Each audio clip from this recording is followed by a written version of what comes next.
కళ్యాణ లక్ష్మి షాదీ ముబారక్ను తీసివేయాలని చెప్పి ఇప్పటికే రాష్ట్ర ప్రభుత్వం సన్నాహాలు చేస్తున్న పరిస్థితిని బట్టి బీఆర్ఎస్ పార్టీ యొక్క తీవ్రంగా ఎదుర్కొంటున్న పరిస్థితి ఉంది. దీనికి సంబంధించి బీఆర్ఎస్ పార్టీ శ్రేణులు కూడా ఆర్డీఓ కార్యాలయం ధర్నా కార్యక్రమం నిర్వహిస్తున్నారు. దీనికి సంబంధించి బాంజీ మున్సిపల్ చైర్మన్ రాయ నడుస్తున్నారు. సార్ చెప్పండి, అంటే ఈ యొక్క కళ్యాణ లక్ష్మి షాదీ ముబారక్ తొలగించాలని చూస్తున్నారు, ఏం చెప్తారు సార్ ఆ విషయంలో? అబ్బో, ఇక్కడ కేజీ చీరలు కొంటే అర కేజీ చీరలు ఫ్రీ అంట. మంగళ్య షాపింగ్ మాల్, కేజీల్లో సేల్, టన్నుల్లో ఆనందం. ఆనాడు తెలంగాణ ఉద్యమ రథసారథి, తెలంగాణ తొలి ముఖ్యమంత్రి కేసీఆర్ గారి నాయకత్వంలో కళ్యాణ లక్ష్మి పథకాన్ని తేవడం జరిగింది. ఏదైతే కళ్యాణ లక్ష్మి 18 ఏళ్ళు నిండిన అమ్మాయిలకు పెళ్లి చేసుకుంటేనే ఇవ్వాలని ఒక ఉద్దేశంతో చేయడం జరిగింది. అంటే చిన్నతనంలో పెళ్లి చేసుకుంటా ఉన్నారు. అందుకే ఈ చిన్నతనంలో పెళ్ళిళ్ళు కాకుండా ఉండి ఏదైతే 18 సంవత్సరాలు పూర్తయిన వారికి కళ్యాణ లక్ష్మి షాదీ ముబారక్ ఇవ్వాలనే ఉద్దేశంతో, సదుద్దేశంతో ఆనాడు పథకాన్ని ప్రారంభించడం జరిగింది. 2014 అక్టోబర్ 2వ తారీఖు నాడు గాంధీ జయంతి నాడు ఈ పథకాన్ని ప్రారంభించడం జరిగింది. మొదట ఎస్సీ, ఎస్టీ, మైనార్టీలకు 50,000 రూపాయల చొప్పున ఈ పథకాన్ని ప్రారంభించడం. తర్వాత సరిపోతలేవు డబ్బులు అని కొంత ప్రజల నుంచి వారి విన్నపాలు రావటం వల్ల ఎస్సీ, ఎస్టీతో పాటు బీసీ, అదేవిధంగా ఓసీలో ఎవరైతే పేదరికంలో ఉన్నవారో వారికి కూడా కళ్యాణ లక్ష్మి 75,000 రూపాయలు చేయడం జరిగింది. దానికి సరిపోతలేవని మళ్ళీ కూడా 1,116 రూపాయలతోటి ఈ పథకాన్ని కొనసాగించడం. ఏదైతే 10 సంవత్సరాలకు 13 లక్షల మందికి, ఏదైతే పెళ్లి చేసుకున్న వారికి 13 లక్షల మందికి కళ్యాణ లక్ష్మి వర్తించింది ఆనాడు 10 సంవత్సరాల ప్రభుత్వంలో. అదేవిధంగా 1,300 కోట్ల రూపాయలు ఖర్చు చేయడం జరిగింది. అదేవిధంగా కేసీఆర్ కిట్ కూడా ఇవ్వడం జరిగింది. దురదృష్టం, కొన్ని హామీలతోటి, మోసపు మాటలతోటి కాంగ్రెస్ ప్రభుత్వం అధికారంలోకి వచ్చిన తర్వాత పథకాన్ని కొనసాగించాలి, అదేవిధంగా తులం బంగారం ఇస్తామని చెప్పిన మాట నిలబెట్టుకోవాలని మేము ప్రయత్నం చేస్తూ ఉంటే ఎవరితోటో కాంగ్రెస్ శ్రేణులతోటో హైకోర్టులో రిట్ వేయించి ఈ పథకాన్ని ఎలా కొనసాగిస్తుంది, దీనికి చట్టబద్ధత లేదని ఒక నేపంతో దీన్ని రద్దు చేయాలనే ఉద్దేశంతో ఈ కార్యక్రమానికి తెరదీపిండు ముఖ్యమంత్రి గారు. అయినా హైకోర్టు కూడా ఒక సూచన చేసింది, ప్రభుత్వం రిట్ పిటిషన్ వేయండి, ఎందుకు కొనసాగద్దు, ఎందుకు కొనసాగించాలని అడిగింది. దానికి కూడా ఇప్పటికి ప్రభుత్వం చెవులు వినట్టు, కళ్ళు కనిపించినట్టు కూడా, అంటే ఈ పథకం కొనసాగించద్దు, ఈ పథకాన్ని రద్దు చేయాలనే సర్కారు చేసుకున్నట్టు ఒక ఆలోచనతోటి ఈనాడు రేవంత్ రెడ్డి చేస్తూ ఉన్నాడు. ఇప్పటికి కూడా మేము దీన్ని కొనసాగించాలి, ఎందుకంటే రేవంత్ రెడ్డిని 80% నిలదీస్తాం, రోజు కూడా నిలదీస్తూనే ఉంటాం, పథకాలు కొనసాగించే వరకు కూడా పోరాటం చేస్తూ ఉంటాం. తప్పకుండా ప్రజలు ఏదైతే కోరుకున్నారో ఆ పథకాలన్నీ కూడా కొనసాగించాలని కూడా ఈ సందర్భంగా డిమాండ్ చేస్తూ, తప్పకుండా ఈ కళ్యాణ లక్ష్మి పథకంతో పాటు అదేవిధంగా తులం బంగారం కూడా ఇవ్వాలని కూడా ఈ సందర్భంగా డిమాండ్ చేస్తూ, ఏదైతే కేసీఆర్ కిట్ ఉందో, ఎవరైతే ఆడపిల్ల కానీ మగపిల్ల కానీ ఎవరైతే గవర్నమెంట్ హాస్పిటల్లో డెలివరీ అవుతారో వారి కేసీఆర్ కిట్ ఉండేది, దాన్ని కూడా పూర్తిగా రద్దు చేసినావు. నువ్వు రద్దు చేస్తే ఊకోరు, నిన్ను చివరకు మళ్ళీ ఎన్నికల్లో నిన్ను రద్దు చేస్తారనుకో ఈ సందర్భంగా తెలియజేస్తా ఉన్నా. అంటే మీరు చెప్పండి సార్, ఈ వేదిక ద్వారా ఖచ్చితంగా షాదీ ముబారక్ కళ్యాణ లక్ష్మి తొలగించాలని చేస్తున్నటువంటి ప్రయత్నాలను ఎట్లా చూస్తారు, ఏం చెప్తారు? ఇప్పుడు ఏ రకంగానైతే ముఖ్యమంత్రి గారికి, రేవంత్ రెడ్డి గారికి, కాంగ్రెస్ ప్రభుత్వానికి సంక్షేమం మీద కానీ ఇంకా ఏ ప్రజల అవసరాల పట్ల అవగాహన లేదు. సంక్షేమాన్ని పెట్టుబడితో చూడొద్దు, సంక్షేమం అనేది ఇది ఇన్వెస్ట్మెంట్ కింద ఒక సామాజికమైన భద్రత, ప్రజల్లో ఒక సామాజిక భద్రత కల్పించడం కోసమే సంక్షేమ పథకాలు ప్రభుత్వాలు అమలు చేస్తాయి. గతంలో కేసీఆర్ గారు ముఖ్యమంత్రిగా ఉన్నప్పుడు బీఆర్ఎస్ ప్రభుత్వం ఒక పేదింటి ఆడబిడ్డకు పెళ్లికి తల్లిదండ్రులకు ఎంత అవస్తుంటుందన్న విషయాన్ని గమనించి ఆ అన్ని పేదింట్లకు ఒక మేనమామలాగా 1,00,000 రూపాయలు మొదట 51,000తో ప్రారంభించి 75,000, ఆ తర్వాత 1,116లకు పెంచి ప్రతి పేదింటి ఆడపిల్లకు ప్రభుత్వం తరఫున ఒక భరోసాను ఇచ్చిండ్రు కేసీఆర్ ప్రభుత్వం. ఇప్పుడు ఈ కోర్టు కుంటి సాకుగా చూపెట్టి, అంటే ప్రభుత్వం యొక్క వైఫల్యం ఎక్కడుందంటే, మేము కోర్టులను తప్పడతలేం, కోర్టు స్పెసిఫిక్గా మీరు అఫిడవిట్ దాఖలు చేయండి, మీ కౌంటర్ దాఖలు చేయండి అంటే దిక్కుముక్కు లేకుండా ఇదొక చక్కని అవకాశం అని చెప్పి ప్రజలకు కళ్యాణ లక్ష్మి కావచ్చు, షాదీ ముబారక్ కావచ్చు ఎగ్గొట్టచ్చు అన్న దురుద్దేశంతో కౌంటర్ ఫైల్ చేయకుండా ప్రభుత్వం అచేతనంగా నిర్లక్ష్యంగా వ్యవహరించడం వల్ల ఈ కళ్యాణ లక్ష్మి, షాదీ ముబారక్ పథకాలను ఈ రకంగా కోర్టు సాకుగా చూపెట్టి రద్దు చేసేయడానికి ప్రభుత్వం కుట్ర పంతుంది. ఇంకొక విషయం ఏంటంటే అసలు ప్రజలు ఎక్కడికి పోయినా కూడా కాంగ్రెస్ మంత్రులను, అటు ముఖ్యమంత్రి గారిని నువ్వు 1,116 కాదు తులం బంగారం ఇస్తున్నావు బిడ్డ, ఈ 1,00,000 ఎటువైంది, తులం బంగారం ఎటువైంది అని చెప్పి నిలదీస్తున్నారు. కాబట్టి ఈ నిలదీస్తున్న తాకిడికి తట్టుకోలేక ఏమంటారు ఈ కోర్టును సాకుగా చూపెట్టి ఈ పథకాలనే రద్దు చేసేలాగా ఈ ముఖ్యమంత్రి రేవంత్ రెడ్డి గారు ప్రయత్నిస్తున్నారు.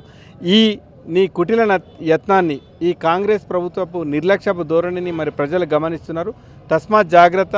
ఈ తెలంగాణ గడ్డ మీద ఎవరికి ఇబ్బంది తలెత్తినా చీమ చిటుక్కుమంటే స్పందించేటువంటి ఈ గులాబీ జెండా ఉన్నంత కాలం ఈ సంక్షేమ పథకాలను రద్దు చేసే సాహసం చేయొద్దు. అట్లా చేస్తే మీ ప్రభుత్వం వెంటనే కూలిపోతుందని చెప్పి ఇటు రేవంత్ రెడ్డి గారిని, కాంగ్రెస్ ప్రభుత్వాన్ని, తెలంగాణ ప్రజలందరి పక్షాన మేము హెచ్చరిస్తున్నాం. మీరు చెప్పండి, మొన్న సంగారెడ్డి కూడా ముఖ్యమంత్రి రేవంత్ రెడ్డి వచ్చారు. ఎప్పుడు కూడా హరీష్ రావు, కేటీఆర్, కేసీఆర్ పైనే ప్రధానంగా ఆరోపిస్తున్నాడు. ఆ విషయంలో ఏం చెప్తారు ప్రభుత్వానికి? ఎవరైతే పసలేని వాళ్ళు ఉంటారో, తెలంగాణ గోస తెలవనోడు, తెలంగాణ యావలేనోడు, కాబట్టి మాట్లాడడానికి కొత్తగా చెప్పడానికి ఏమి లేదు. కాబట్టి ఏం చేయాలి? కేవలం నిందారోపణలతో కాలబెల్లదిస్తుండు. అంటే తనకు రావాల్సినటువంటి ఆదాయ వనరుల మీదనేమో చాలా కేంద్రీకృతంగా పనిచేస్తున్నాడు. కానీ ప్రజలకు నెరవేర్చాల్సినటువంటి సామాజిక భద్రత పట్ల, బాధ్యత పట్ల మాత్రం చాలా వివక్షాపూరితంగా వివరిస్తుండు. దీన్ని నిర్లక్ష్యం అనలేం. ఇంతకుముందు మా మిత్రులు సాయిరామ్ గారు, రాయనర్స్ గారు చెప్పినట్టుగా ఇది కేవలము ఆర్థిక జీవిత పథకం మాత్రమే కాదు. ఇది బాల్య వివాహాలు అనే ఒక సామాజిక దురాచారాన్ని రద్దు చేసినటువంటి ఒక సామాజిక విప్లవ పథకం ఇది. కాబట్టి అట్లాంటి సామాజిక విప్లవ పథకాన్ని రద్దు చేయడం అంటే మళ్ళీ ఆ రోజులు తెస్తాడు, మళ్ళీ ఆ రోజులు తెస్తాడంటే అందరూ ఆ రోజులు అంటే ఏం రోజులు అనుకున్నారు? మళ్ళీ ఒక సామాజిక దురాచారాలు ఉండేటటువంటి బాల్య వివాహాలు జరిగేటటువంటి రోజులు తీసుకొద్దాం అనుకుంటుండా?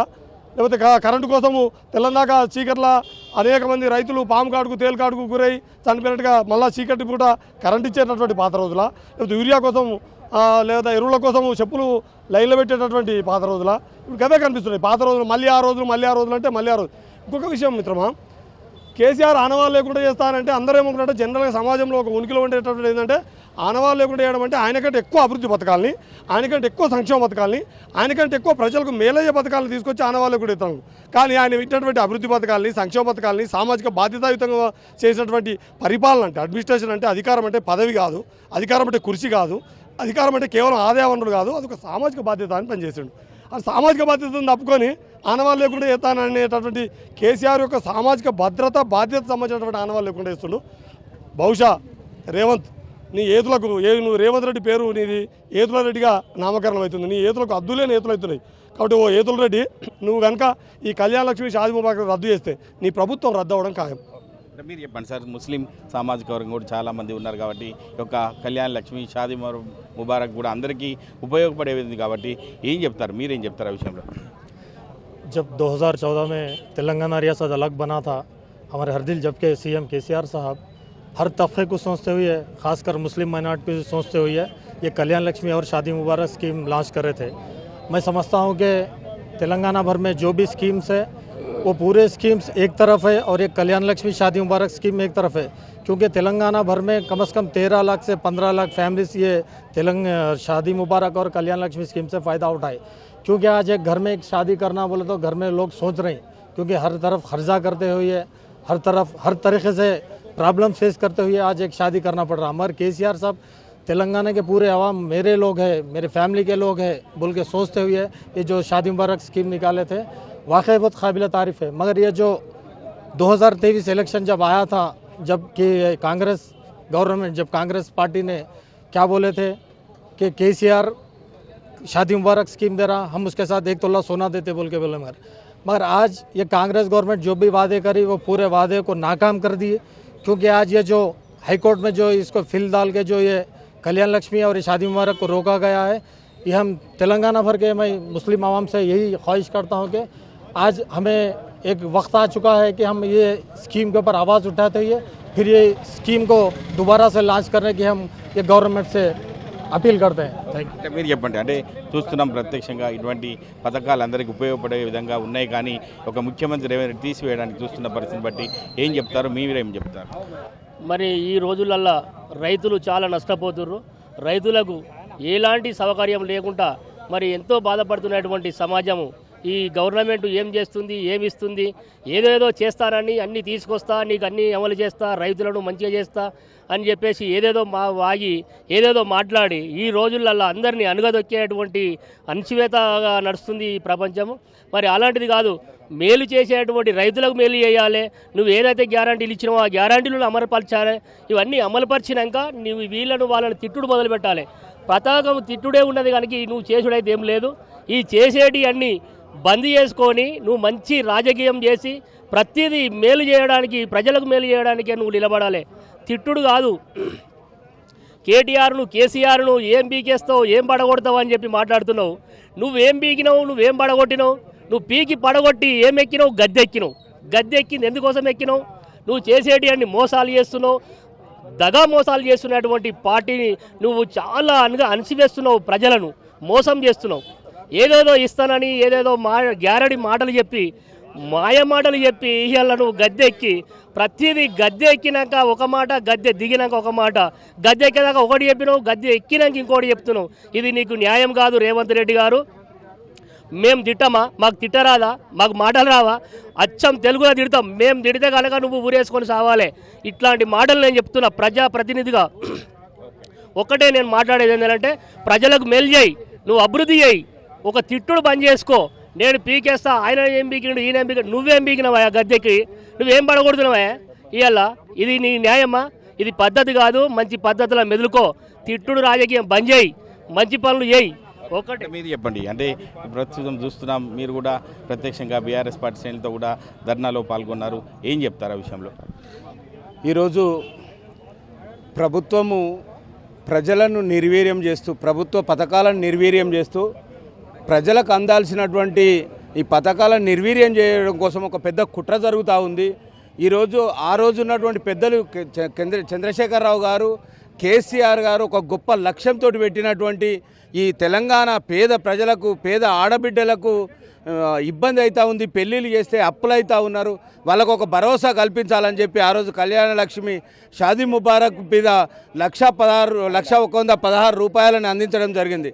కానీ ఈరోజు అలాంటి గొప్ప పథకాన్ని, ఈరోజు పేద ప్రజలకు అందినటువంటి గొప్ప పథకాన్ని ఈరోజు తీసేయడం అంటే, ఈరోజు దాన్ని రద్దు చేయడం అంటే ఈరోజు ప్రజలెవరు కూడా ఊరుకోరు. ఖచ్చితంగా తగిన గుణపాఠం చెప్పి రేవంత్ రెడ్డి ప్రభుత్వాన్ని, ఒకవేళ కళ్యాణ లక్ష్మి షాదీ ముబారక్ను కనుక నిర్వీర్యం చేస్తే, ఒకవేళ ఆ పథకాన్ని రద్దు చేస్తే ఈ ప్రభుత్వాన్ని రద్దు చేస్తారు. తెలంగాణ ప్రజలందరూ కూడా రద్దు చేయడానికి సిద్ధంగా ఉన్నారు. అందరూ కూడా రోడ్ల మీదకి వచ్చి ఈ ప్రభుత్వాన్ని దించేస్తారని చెప్పి హెచ్చరిస్తూ ఉన్నాం. జై తెలంగాణ.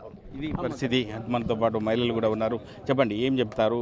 షాదీ ముబారక్, కళ్యాణ లక్ష్మి తీసేసే పరిస్థితి కాబట్టి ఒక మహిళగా ఏం చెప్తారమ్మా? ఈరోజు ఈ ధర్నాలో పాల్గొనడం అనేది ఒక ముందడుగు భావనతో పాటు కొంచెం బాధాకరంగా కూడా ఉంది. ఎందుకంటే మన సీఎం కేసీఆర్ గారు ఎంతో ప్రతిష్టాత్మకంగా ఒక మేనమామగా, ఒక ఇంట్లో తండ్రి లేని ఆడపిల్లకి తండ్రిగా భావించి ఈరోజు ఎంతో సానుకూలంగా ఆలోచించి తన ఆర్థిక సాయమే కాదు, అదెంతో భరోసా నా పెద్ద అన్నగా, పెద్ద కొడుకుగా ఇచ్చిన మన ఈ కళ్యాణ లక్ష్మి, షాదీ ముబారక్ పథకాలు అనేటివి ఎత్తివేసే దిశగా ఈ ప్రభుత్వం చేపడుతున్న చర్యలేవని చెల్లుబాటు కాకుండా మేమంతా ఈ ధర్నాలు చేపట్టాము. ఈ ధర్నాలు ఇలాగే కొనసాగించుతాము. ఈ పథకాలు అనేవి అమలు చేసే వరకు మేము ఊరుకోమని ఈ ప్రభుత్వాన్ని హెచ్చరిస్తున్నాము. ఇది పరిస్థితి. ఎవరిని చూసినా కూడా ఖచ్చితంగా బీఆర్ఎస్ పార్టీ అమలు చేసినటువంటి షాదీ ముబారక్, కళ్యాణ లక్ష్మిని కొనసాగించాలి. లేని పక్షంలో పెద్ద ఎత్తున ఉద్యమాలు చేయడానికి మేము సిద్ధంగా ఉన్నామని చెప్పి బీఆర్ఎస్ పార్టీ శ్రేణులు కూడా హెచ్చరిస్తున్న పరిస్థితి ఉంది. కెమెరామెన్ నెల్లూరుతో మహేష్, RTV, సిద్దిపేట జిల్లా నుండి.